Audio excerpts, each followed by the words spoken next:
This morning, calls for New York Governor Andrew Cuomo to resign are growing louder as a third woman accuses him of unwanted sexual advances. Our history is that much of the wealth of white families was accumulated at the expense of black, brown, and indigenous families. The extreme inequality and concentration of wealth and racial inequity is baked into our tax system because we only tax income and wages and not wealth. Well, this version of the wealth tax says it covers all of your property.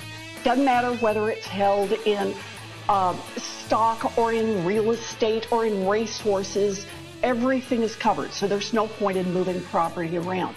Also, wherever you hold it, it is covered. Whether you hold it here in the U.S., whether you hold it in the Cayman Islands. Well, unfortunately, that means that billionaires will be taking their racehorses to Costa Rica because for now, without Liz Warren and the wacko progressive Democrats, for now you're allowed to expatriate, I think. Is that a word, Alice? I guess so, yeah. So, yeah, that's the new... Is that part of the big bill? They want that in the big bill in reconciliation, or is that a standalone bill? This is going to be a standalone thing, I believe. Okay. This is the wealth tax, or the ultimate billionaire tax. But Yellen has signaled that she's open to this idea. Right. So this would tax, among other things, this would tax established assets. Right. Things that you've already had or already have. Yeah, so, but I mean, isn't this a bit odd? Like, who decides how much something's worth? I mean, right? Like, your racehorses, you know, like, do we have to tally up every piece of furniture in our house and decide how much it's worth with depreciation and get taxed on it? I mean, I know we don't actually have enough wealth to qualify for the tax, but you get what I'm saying, right? Like, people own a lot of stuff, and like what it's worth can sort of be open to interpretation. But that's not, first of all, that is a way ancillary point to the problem. But there are appraisals of houses, of property, of racehorses. Yeah, of a lot of things, but not everything, certainly, right? So there's already this question of what stuff is worth, right?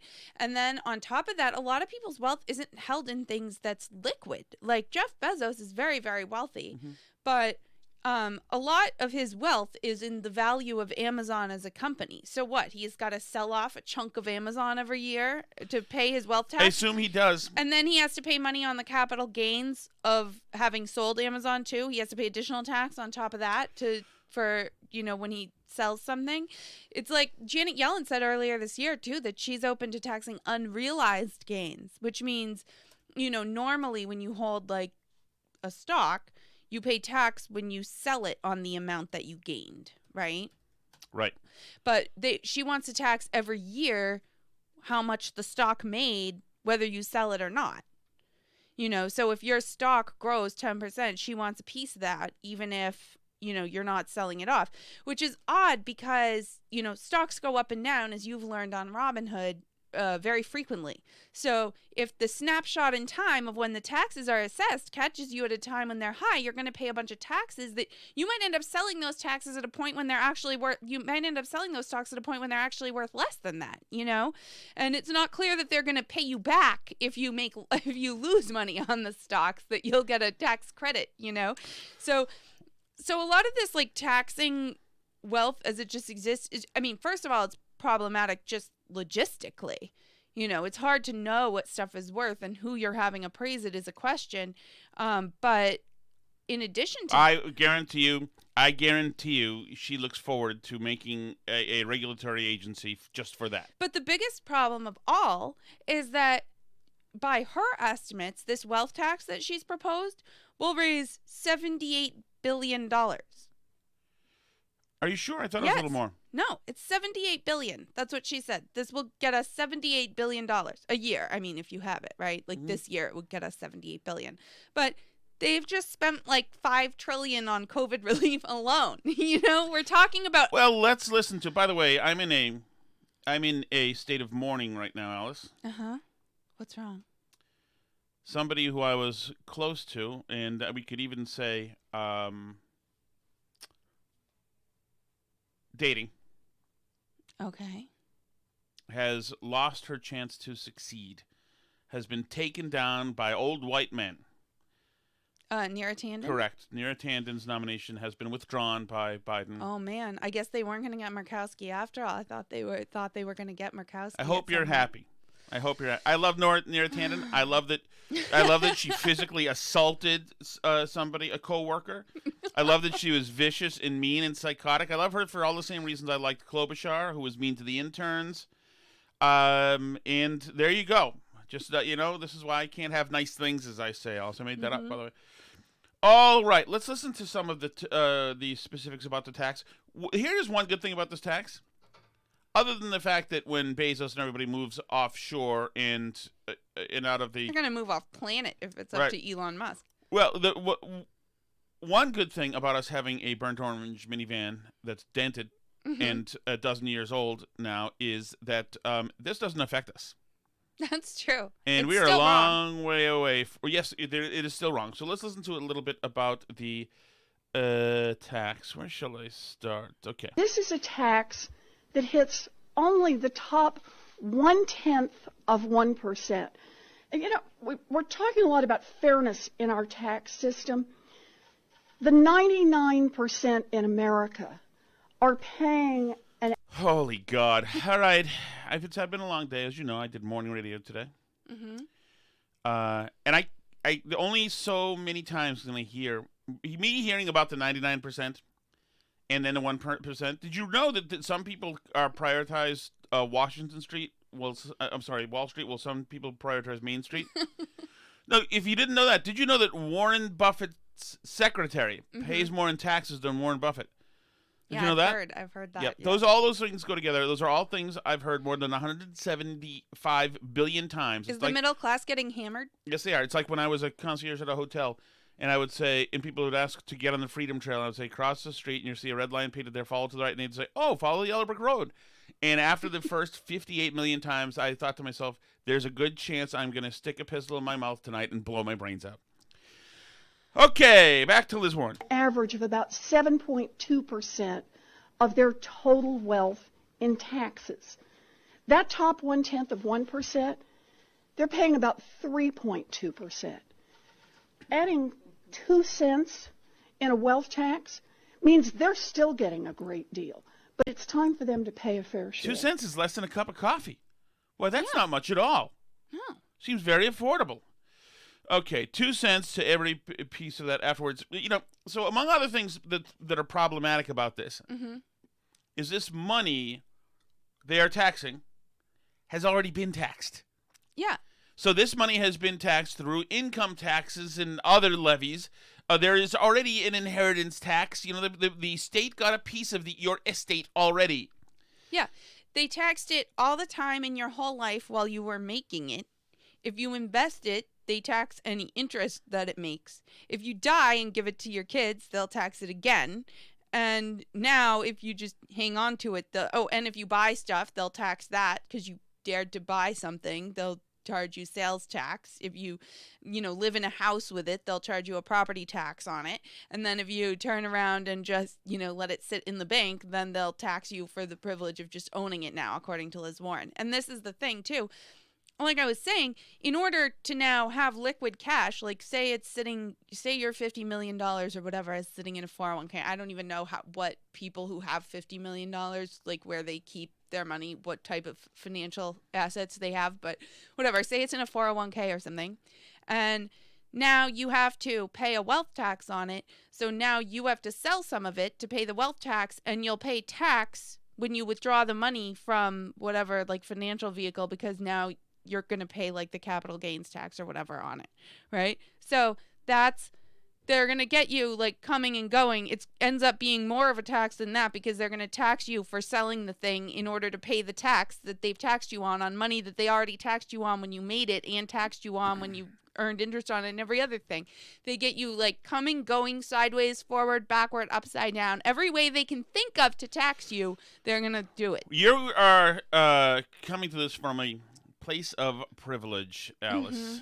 U.S. billionaires have... This is Pramila Jayapal, a particularly cynical member of Congress. She's one of the people who was upset that Marjorie Taylor Greene somehow gave her COVID. Right. This is from Washington. She's from Washington State. U.S. billionaires have become $1.3 trillion richer since COVID began. What an odd metric that is. Right?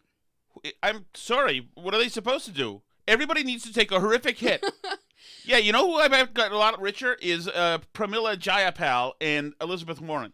If the Dow did really well, which it has, I bet you they did really well.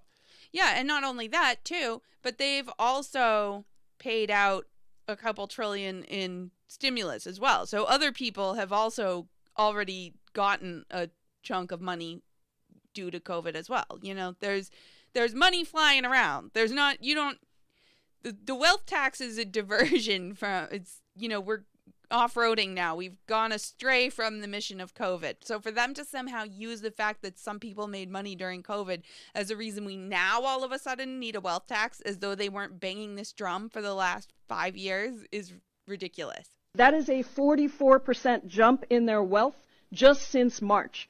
And it's not just a few billionaires getting wealthier. There have been 46 new billionaires created during this pandemic. Criminals. Can you imagine that? Becoming a billionaire during a pandemic? What kind of SOB would do that? This is like a 4-year-old debating this. No, it's not fair. It's just not, because no, he should have nothing just like I do. He made more than me. That's not right. It's like our kids. Right. It's like our kids. It is. It's one kid. Each kid should have one cookie per day. They all get at least 8 per day. One gets 9, and the rest of them act like they're in freaking concentration camps. It's incredible. Okay, let's go to, this is the meat of the argument, Alice, which I think that you were knowingly stepping over because you're othering people. Income and wealth distribution inequality has gone from being one of the most equal to actually one of the most unequal among major racial groups in the United States. Now, this is no accident. Our history is that much of the wealth of white families was accumulated at the expense of black, brown, and indigenous families, from legalized slavery to redlining. And the extreme... So there is no doubt that there is credibility to this narrative. Mm-hmm. But it is one factor. It is not the factor. Right. There was a lot going on. The guy, Andrew Carnegie, came here from Ireland, not a rich man, and did what he had to do without slaves, perhaps, I assume, benefiting from the fruits of slavery, like everybody did and does, including Pramila Jayapal.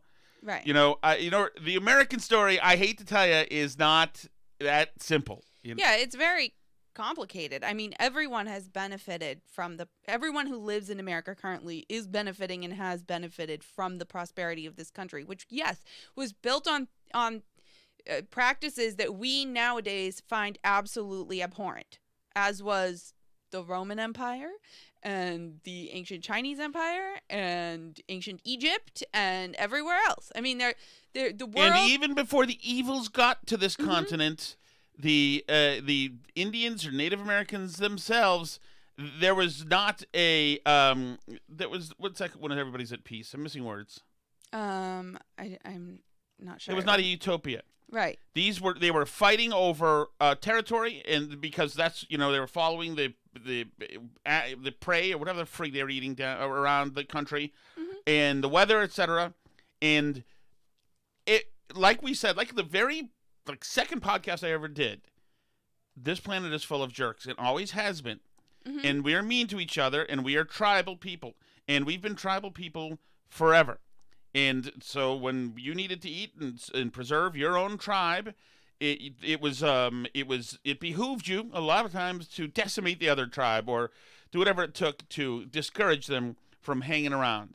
And this is long before this evil continent came to be, but it happened in this continent from the very beginning. The moment people got here, there were problems. Right. And we have standards now that we didn't have 500 or 200 years ago in terms of how nations behave and, how far they can go to protect their interests and how people treat each other.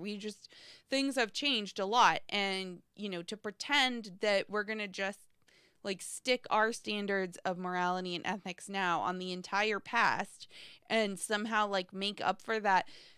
by a wealth tax that doesn't necessarily have anything to do with that. I mean, like, I'm going to go out on a limb and guess that there are some black millionaires in this country, too, that would be hit, or certainly black 50 millionaires, ultra millionaires, or whatever we're calling them, right?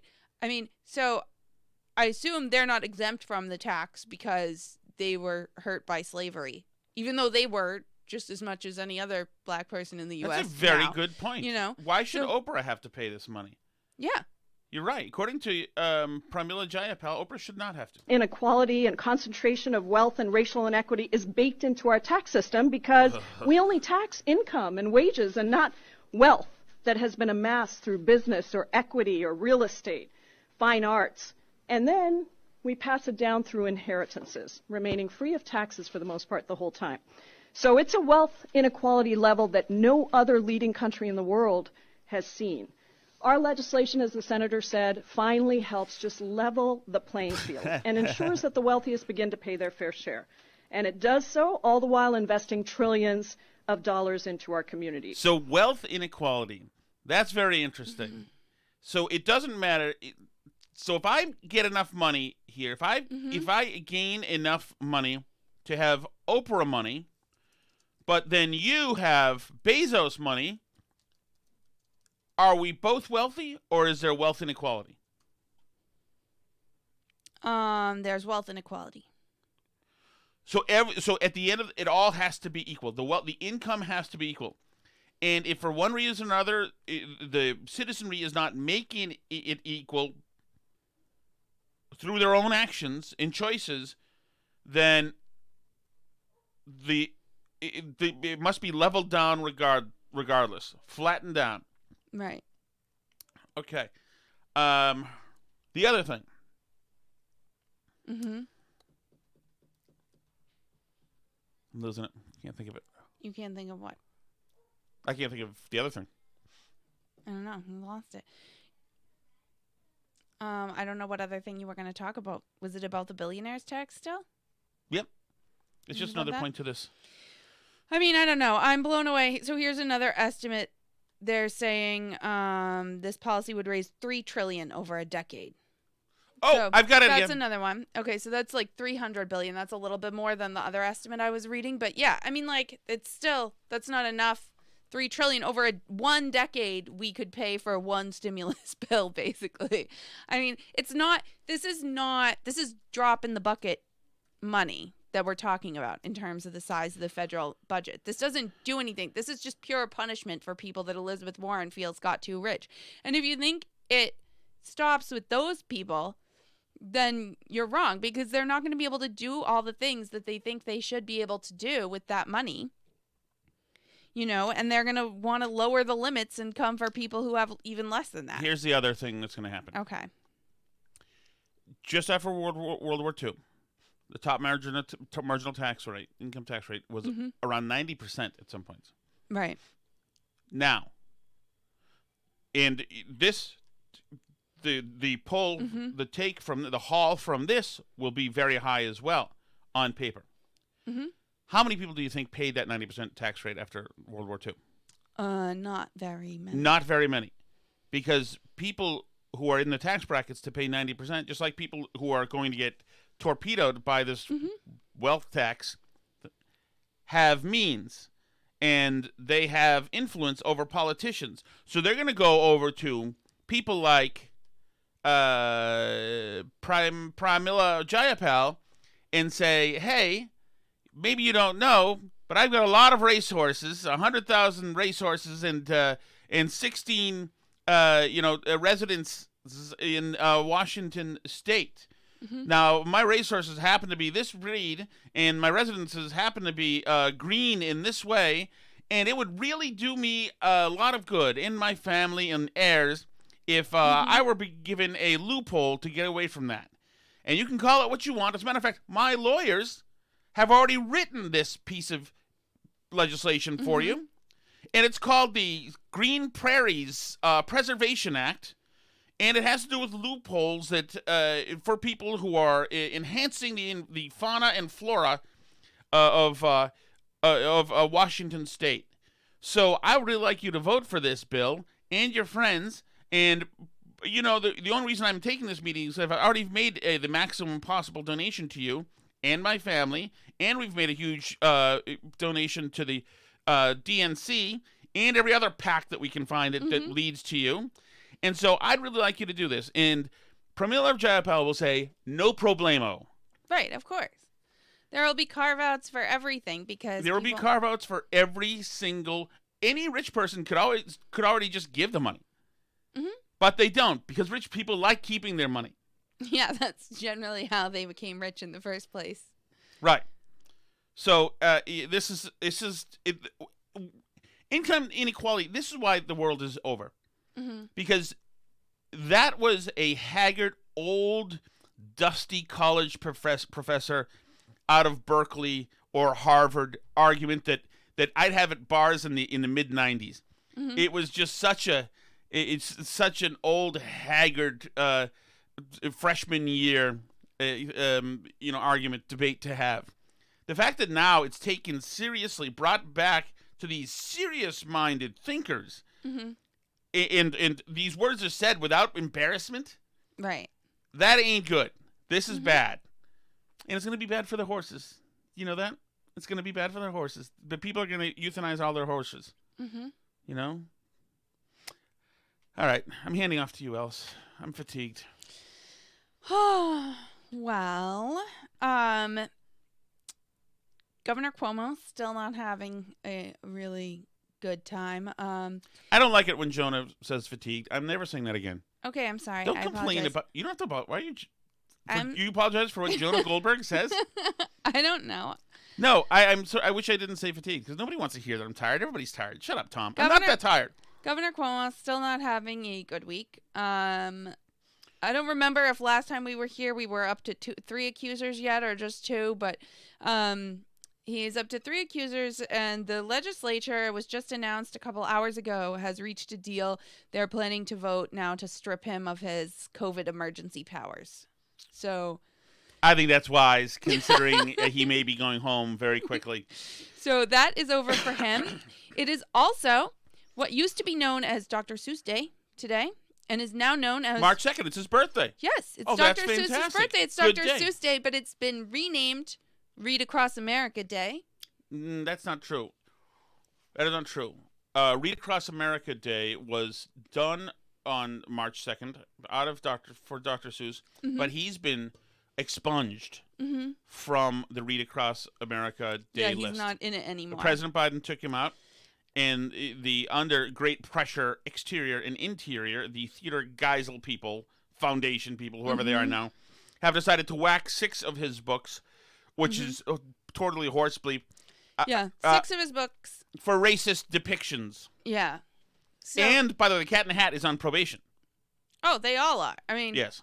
Yeah, there's people that think that the Cat in the Hat is meant to look like a minstrel show or something. So, I mean, if the Dr. Seuss Foundation people think that by getting rid of these 6 books, they can make this group of people happy and, you know, it will be fine, it just confirms for them that Dr. Seuss is a racist. When you take the books off the list, they go, haha, see, yeah, exactly. Very problematic. Exactly. Yep.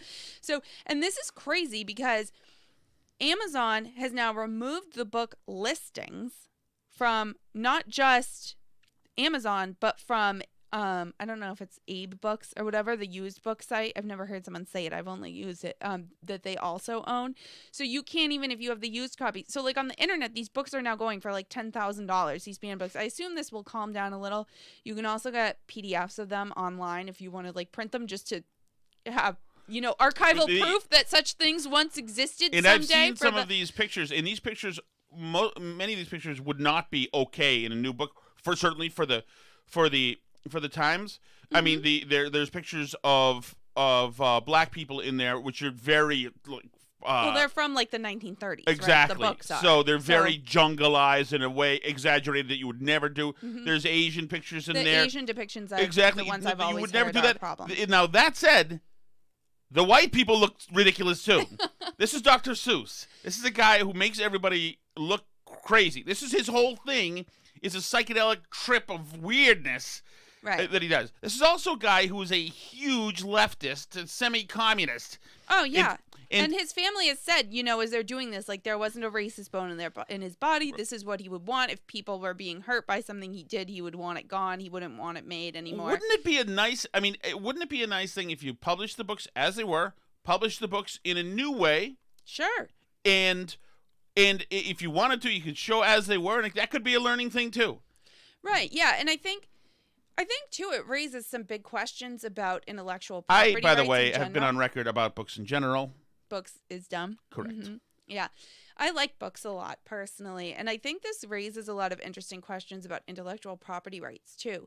To what extent does a book that was written by Dr. Seuss and has been beloved by people for generations, to what extent does it belong to one small group of people who can decide whether or not it can ever be printed again by anybody?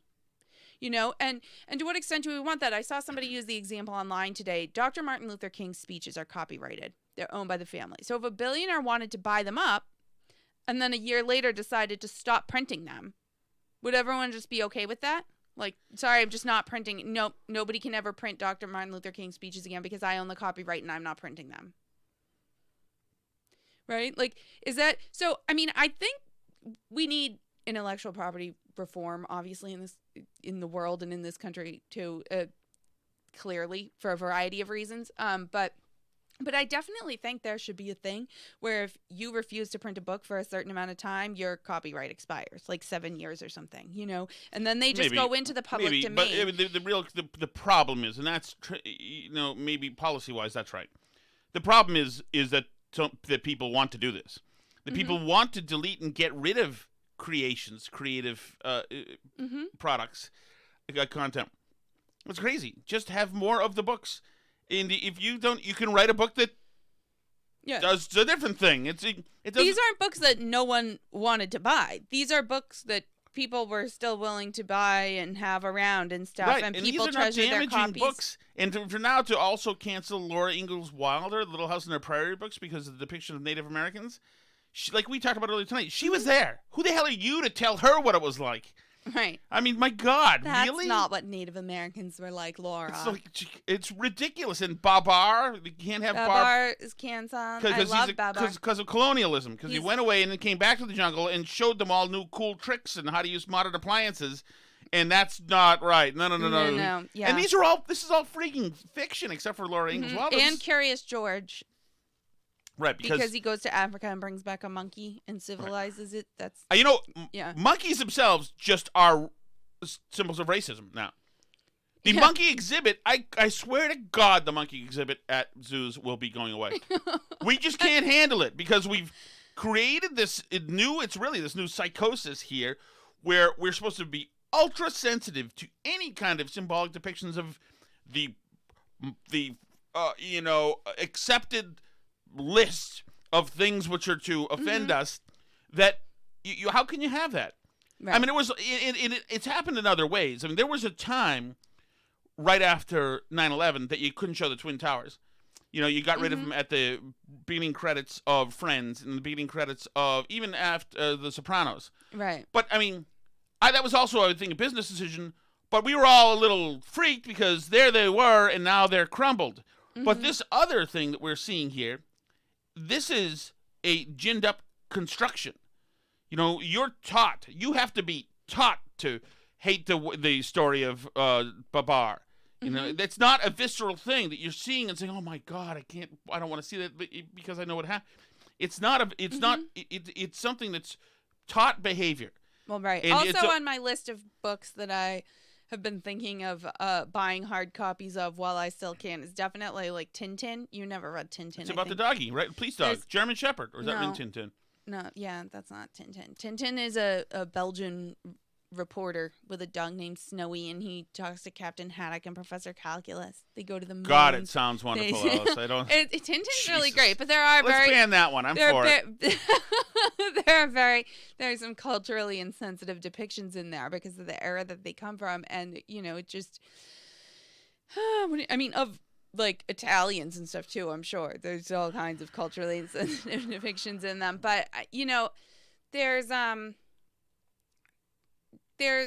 there are a lot of things out there that are flawed and imperfect and come from a time when, you know, stuff seems odd to us because the past really is a different country in a lot of ways, you know.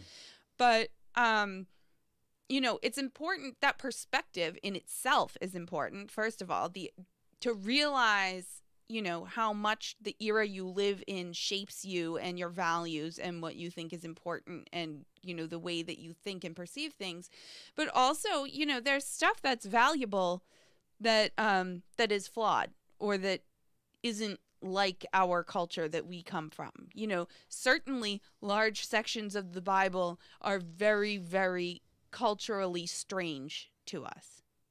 You know, certainly large portions of like the Iliad or the Odyssey are very culturally strange to us because they come from a place and time that's as different from us as you could possibly be.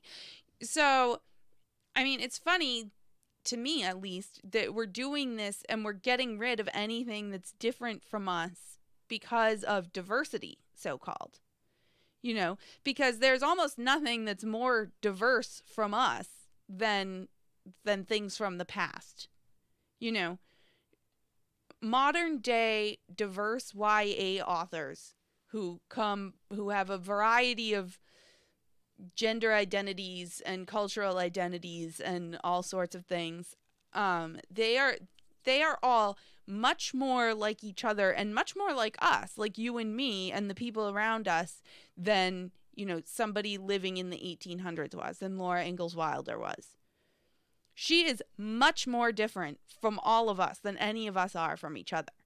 You know, we know more about how a you know, non-binary trans person who's multiracial thinks about the world than we do about how Laura Ingalls Wilder thinks about the world, because that is so much more different. So it's just funny to me that we're getting rid of these things in the name of diversity, when clearly what we actually want is nothing to be at all different at all. We want nothing that veers out of a very narrow band of life experiences that we want to depict and understand. Well, right. Well, that's the effort that's on, and the thing is that is meant to feel more egregious, so, and it's meant to be more egregious. It's meant to ratchet up more and more and be more invasive. And you talk about the idea that you can't that these books, the Seuss books, are in great demand now because nobody's selling them. They're on eBay now, etc. Some people have some Seuss books, probably some of these, maybe even us, have some of these Seuss books. We have some. My mom has some. Some people have them. These people who want these books gone, they want those books gone too. Oh, yeah.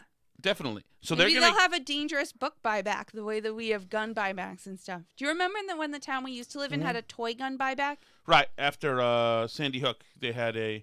Yeah, toy and violent toy. Yes, so it could be a video game, anything they would give you bank credit for, something like that, which just made a whole lot of sense, I think. Oh, Jesus. Oh, God. Okay. I'm going to move us along here for a second. Do you mind? Yeah, go ahead. Okay. So I want to get to this because I promised to play this a couple of days ago, and this is about how the press sucks. So here's CNN's Nick Watt. This is just something I grabbed today just for a second because CNN did this large package, about 3 minutes, on the vaccines and the new Johnson & Johnson working with Merck or whatever vaccine that's coming out, and Biden now saying, oh, everybody's going to be vaccinated by May or whatever he's saying, which couldn't be more scripted if it wanted to be. You know, we saw this forever. But listen to CNN. They start out talking about the vaccines and the fact that there's a new strain of virus as well, and it takes a turn. Houston just became the first city in America to log cases of every major variant, but it is now time to open Texas 100%. Houston became the first city to find all the variants, but cut to Greg Abbott saying we're opening Texas wide open. Meanwhile, Team Biden is still sticking to 2 doses within a month of the Pfizer and Moderna vaccines. Even though you can get a fair degree of, quote, protection after a single dose, It clearly is not durable. But there's a ghost at the feast, the rump of Team Trump. The former Surgeon General today tweeting, "Good protection for many with one shot is better than great protection for a few." Later adding, "I'm not saying it's 100% the right way to go." So then they got, that's the old Surgeon General. Remember, he was a black Jerome guy. Adams, yeah. Right, exactly. So now they show this woman, a woman who wears a lab coat, a black woman, to offset what he said. I think that he should park his Twitter fingers for a few minutes. The Trump administration has a lot to answer for with how their vaccine plan rolled out. What journalism is that? You know, get somebody who's a minority to call him an idiot. Okay. She was wearing a lab coat. Did you say anything medical about anything? No. Did you offer information like he did? Nope. That's fine. So, mask mandates will soon be no more in Mississippi and Texas. And a week from tomorrow in Texas, all businesses can reopen 100%. Now, explaining this decision, the governor said that part of it is due to the great vaccine rollout. But if you look at the percentage of people actually vaccinated in Texas, that state ranks pretty low. So there you go. Bad Trump, evil, bad vaccine, Trump people, conservative Republicans, bad, all of them bad, their medical people bad, the governor's bad, causing the death. They're causing the death. They're causing the death. Everybody keeps saying they're causing the death. Keep the drum rolling. Now, good. And now, it's interesting because it doesn't seem to make a lot of difference. Somebody tweeted this today, showing a bunch of states that are nearby each other, including Florida and Georgia and Alabama, that all, some of them have mask mandates and have things closed and locked down, and some don't. And the curve looks exactly the same in all of them. It's like all the lines are right by each other. There's no difference that we can see in the difference the lockdowns and the mandates make. There just isn't. California and Florida look pretty much the same, even though California's closed. Well, and those are Florida's facts, and the open. media is not interested in that because the media is doing something else, which is why I brought this audio in at all. And it brings me to the question of what is the reason for the modern day media, the 2021 media, to exist. And the reason for it to exist now, the reason to be a journalist now is very different than it was.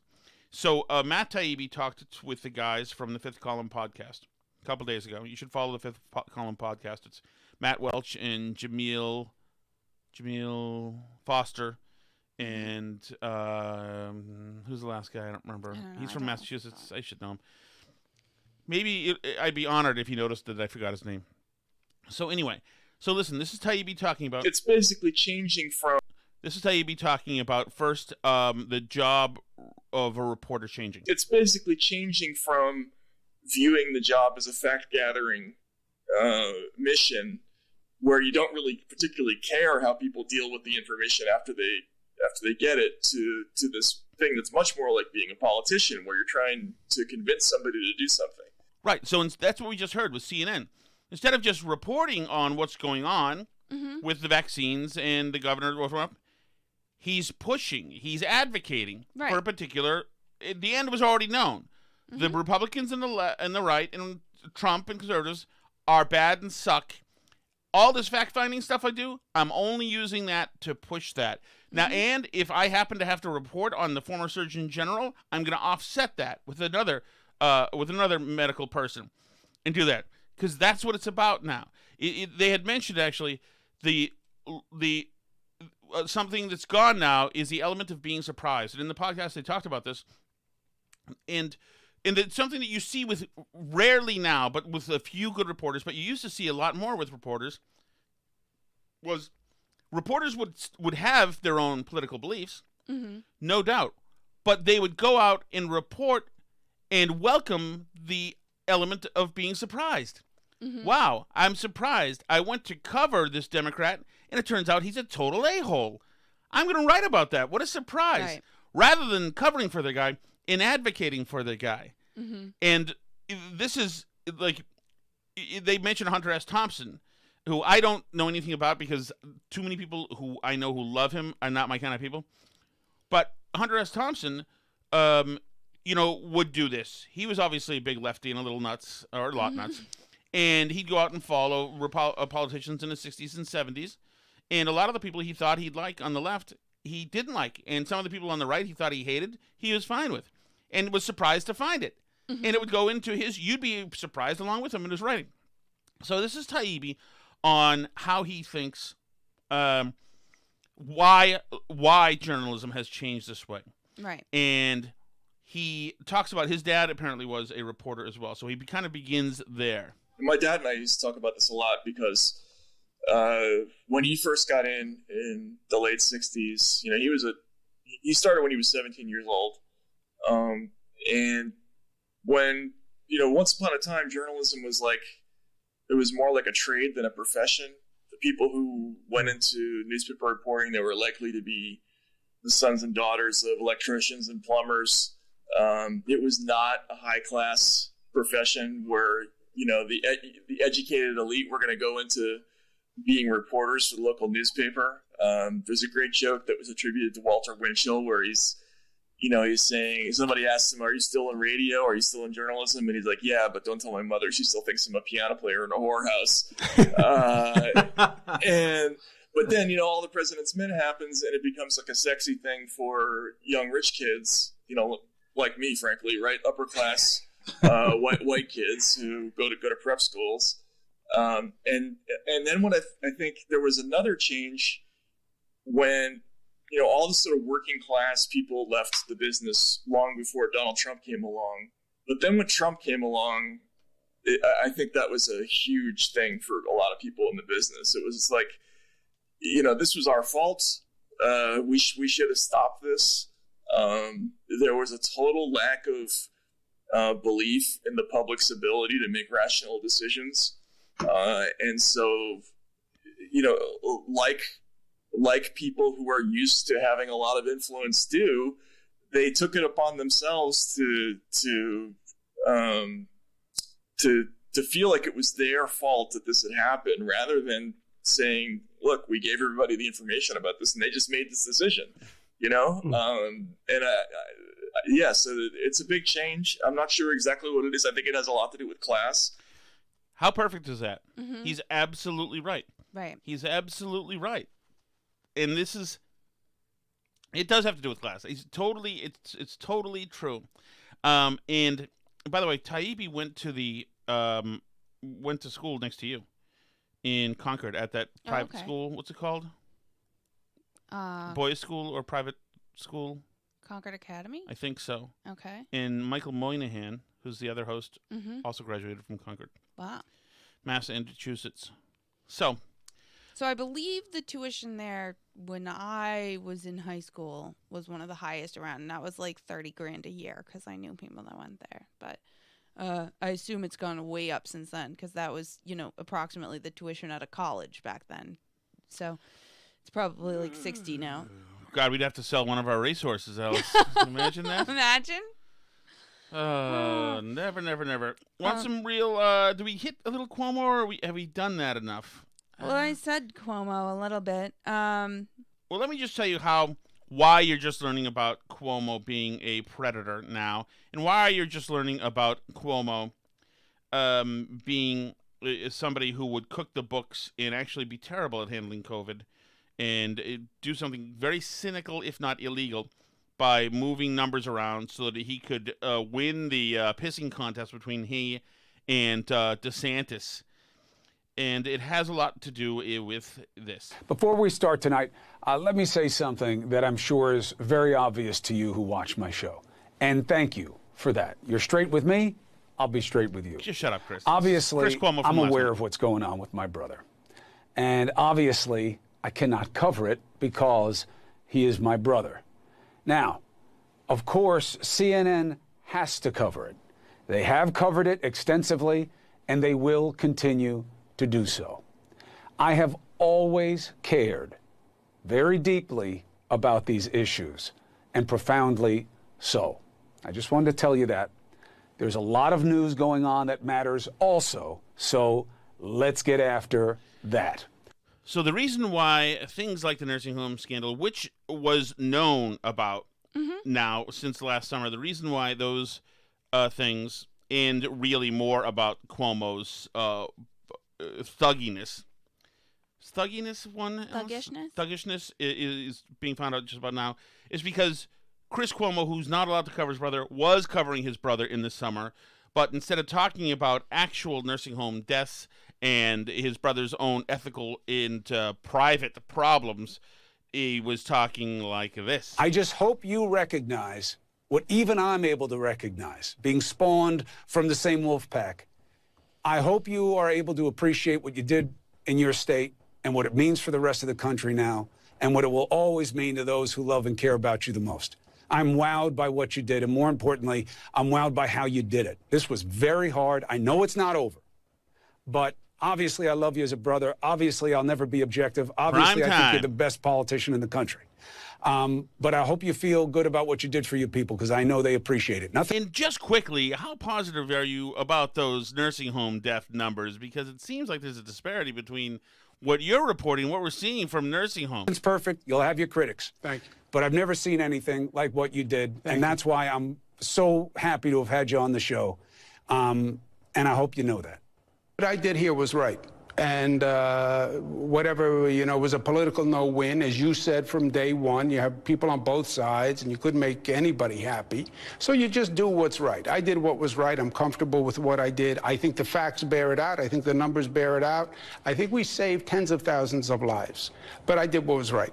And you do what is right. You tell the truth. You get up every night, and you tell the truth, whether they like it or not. You grab the girl by the face, and you put your hand down her back, and you ask the 20-year-old if she wants to have sex with old people like you, and tell her you're okay with having sex with young people like her. I did what was right. So there you go. But yeah, I mean, so he's hired Harvey Weinstein's lawyer now and Woody Allen's lawyer. So him and all his aides, they're the CYA has started in earnest now. They're on defense at the moment. And like I said earlier, they're going to take away his COVID emergency powers and all that. But, in the meantime, plenty of people are getting canceled left and right for other things, smaller things than that. Amanda Gorman, the youth poet laureate who spoke at Biden's inauguration, she hand-selected recently a translator to translate her poetry. Now, a translator is simply somebody who does language communication stuff. Mm-hmm. Okay. So she hand-selected a translator to translate her collection, The Hill We Climb, including her inauguration poem for Biden, into Dutch. And she chose the non-binary Dutch author Marieke Lucas Reineveld, who speaks Dutch, presumably, and is a poet herself and themselves, I guess. And so this was all. Everybody was on board with this, but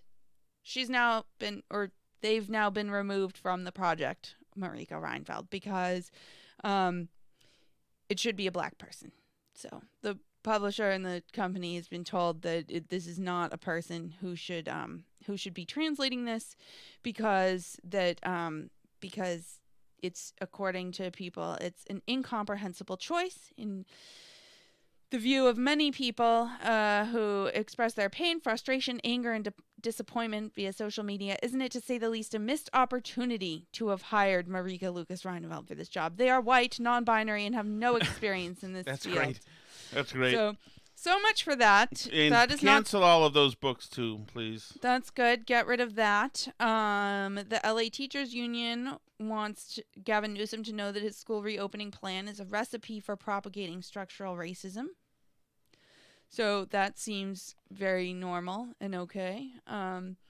They're saying essentially that it's just rich white people who want their kids back in school, and that, the disease kills off people of color. So that they're willing to trade black lives for that.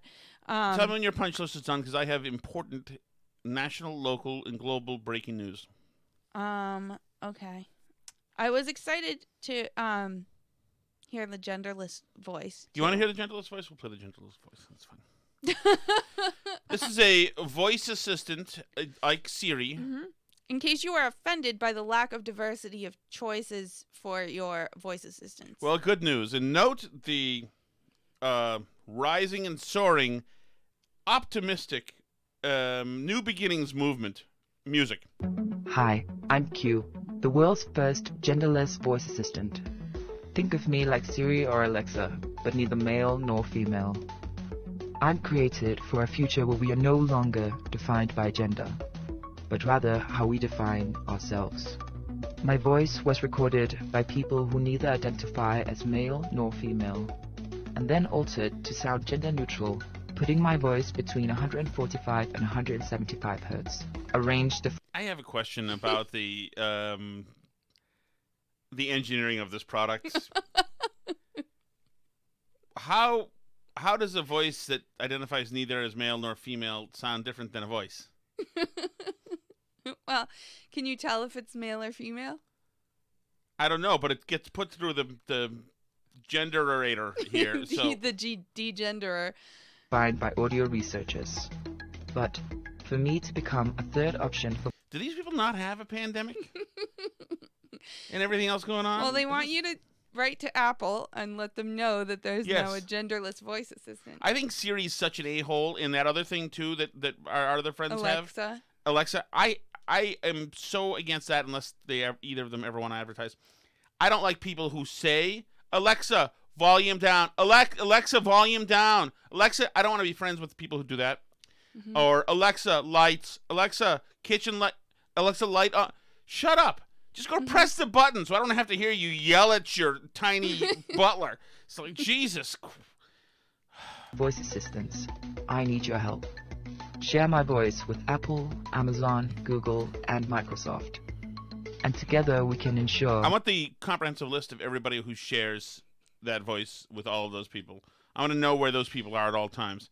Here's the voice actors. Speaking of uplifting music. Yeah, society always wants to put you in a box. I hope that people would not assume gender based on voices more in the future. If they're going to make your voice Siri, aren't they putting you in a box? I mean, I suppose literally. But I suppose, yes, Alice. Be impressed with that comment. Okay, it's very impressive, funny. Let's move into a genderless world. My voice is more than a pre-assigned gender. My voice is more than a box to click. My voice is more than this. Wait, we found another bunch of people who are pissed off about something. I agree. Great. Congratulations on that gender voice thing. Sally, do you want us to get Alexa? Well, not with a voice like it has. You wait until Mommy writes her letters to Microsoft, and maybe we'll do it when it gets the new voice. All right, did you have anything else, or can I go to my important thing? I have breaking news. Breaking news. What's up? 2 items. One, the Shattuck family was a victim of a hate crime today. Also the Brush family. And, well, we can't give their names, Sally. Also, the other family, our neighbors, our mailboxes are in tandem next to each other. And there was a fatal hit and run or something. We think fatal only to mailboxes. No people or animals were harmed, thankfully. Although they easily could have been if one of us had been down there. Don't unperson our mailboxes. I repaired that thing a few months ago. I know that's true. It was attacked by a plow, and Thomas Shattuck fixed it. Exactly. So somebody ran over it. My daughter heard a horn. And something smashes glass all over the sidewalk. So they just screwed right by. They probably were texting and driving, whatever. We believe it is a school bus. Yes, because we've got some DNA. I've got DNA. So if that was you in the bus, I've got DNA. It's only a matter of time, my friend. So, but, yeah, because I also went to the bus station today in it could have skulked around. It could have still been out. At large is what we say, Alice. It could have still been at large dropping kids off because it's likely there's a big transportation company around here that does our school district and some of the other ones around here. So there was a hate crime. Well, but I talked to them. They think it probably is one of theirs because there was glass in chunks of yellow fiberglass probably like 50 yards down the sidewalk. There was a lot of stuff. Down the sidewalk? Yeah. Oh, further down. Yeah, down by the neighbor's wall. So anyway, I brought in a couple pieces because I didn't want them to get lost. Let's swab it and make sure. All right, ready? So now, this is the important story. Okay. Sally, you're gonna like this too. You can even get on camera with Mommy if you'd like. The results are in. Mm-hmm. Minnesota's Name a Snowplow contest is in. They have 8 new snowplows in Minnesota. They've allowed everybody in the state to vote on what to name them. These are huge, big snowplows. Okay. The winners have been decided, including the number 1 winner, which I like a lot. So here we go. There are 25. There are 25 submissions. Okay. Would you like to hear them all? These are the nominations for the best name for the snowplows. 8 of them are winners. The last 8 are going to be winners. Here's the 25. Ready? Mm-hmm. Snowplow. You know what it is, right? A snowplow? I know what a snowplow is. Good. Yeah. Sally, do you know what a snowplow is? Yes. Okay. Number 25, Purple Snow. Now, I believe that's an homage to Purple Rain. To Prince, because he's from Minnesota. That's fine. Okay. Number 24, Minnesota Nice. Okay. With the ICE at the end capitalized. Gotcha, You get gotcha. it? These aren't great so far. This next one is got to be done by kids because it's stupid, and we know the kids are dumb. Frosty the Snowplow. That's not funny, Sally. Don't laugh at the dumb one. Okay, number 22, Spirit of 91. If I don't laugh at the dumb one, why do I laugh at James when he tries to jump rope? Ooh, nice shot, Sally. Spirit of 91. Is that a reference that I should know? I don't get it, but fine. Maybe there was a huge storm in 91. Number 21, Oh Snow You Didn't. Which we like. Number 20, and I don't know how there was this number 20 got 8.6% of the vote, and I don't know how this is possible that multiple people would vote for this, but I'm not in Minnesota. Number 20 is Tater Tot Hot Dish. Number 19 with 9% of the vote is I think, Alice, we may need to move off of this planet, actually. Number 19, Sally, you'll know this one. This is the name of the snowplow in Minnesota. Okay. Number 19 with 9% of the vote is... This would get the Shattuck votes, probably. Number 19 with 9% of the vote is Buzz Ice Clear. That's from Buzz Lightyear. Mm-hmm. Which is from something called Toy Story, if you guys didn't know. Have you seen it? Thousands of times. Okay. Buzz Ice Cream. Okay. Number 18, with 9.2% of the vote, is Plowabunga.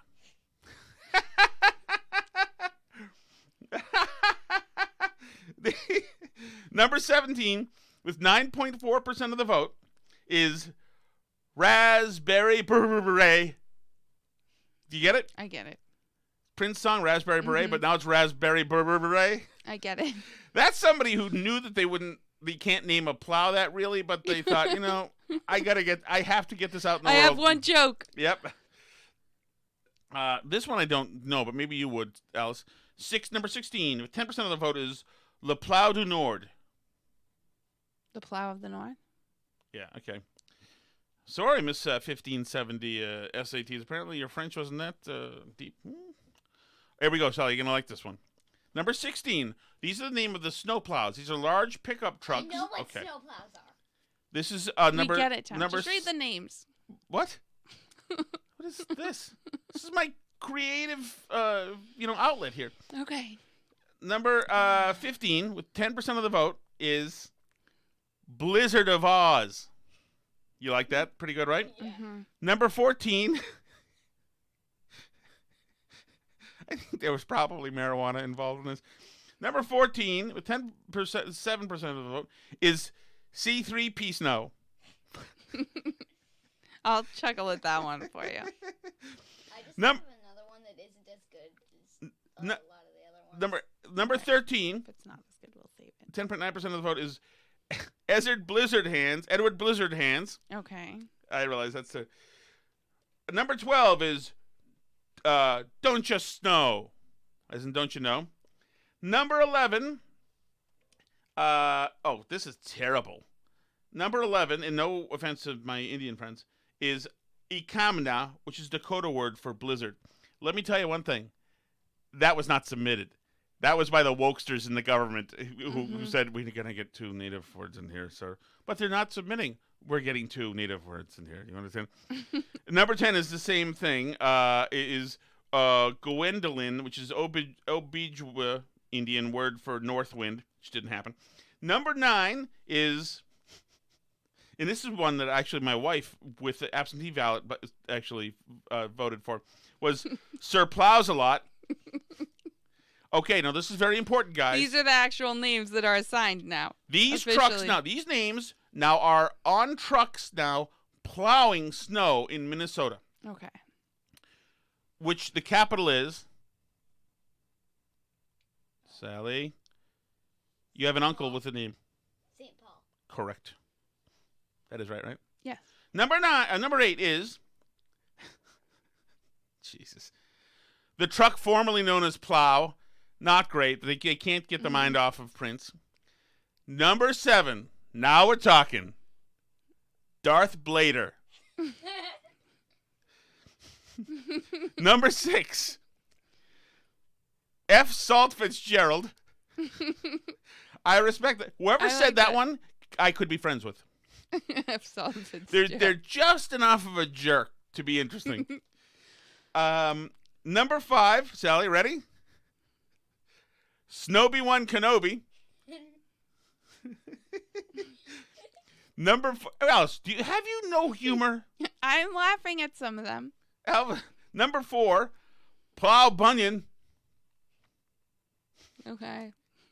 Number 3, this one would be good for your 2 younger brothers, Sally, the youngest 2. Number 3, Duck Duck Orange Truck.